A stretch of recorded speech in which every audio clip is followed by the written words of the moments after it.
Na si Nathan, mag-isa nang nagsiswing. Oh, hold hold tight. Oh, hawak na maigi. Hawak na maigi si Nathan.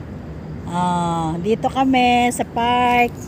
Solo niya yung solo niya yung swing, bakante rin yung isa.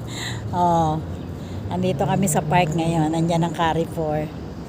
Oh, ayun lang ang building namin, yung pangalawa.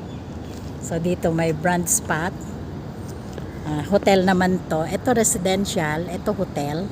Trip hotel. Ayan si Nathan. Nagsiswing mag-isa, ang galing na eh, oh. Nung last time na binidyo ko siya, lagi pa siyang nahawakan ni lolo niya eh. Now he can do it alone. Yay! Smile. Say hi guys. Bebe, Nathan, hi guys. Say hi guys. Hi guys! Hi guys! Malaki na talaga siya. Magwa 1 year old na siya sa October. This coming October.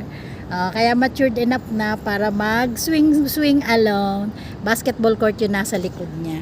Kaya lang close siya ngayon kasi may nagsapakan dyan na basketballista na isang kabayan at isang Pakistani daw. Hindi namin alam why, basta nag-away sila. I-cleanose ngayon sa lahat yung court. So 1 month siya na walang bawal maglaro. Siguro after 1 month medyo hihigpitan na nila. Say bye-bye. Bye-bye guys. At uwi na tayo.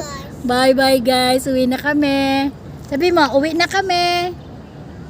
Uwi na, sabi mo. Uwi na. Mainit na. Bye-bye na daw. Mamaya ulit.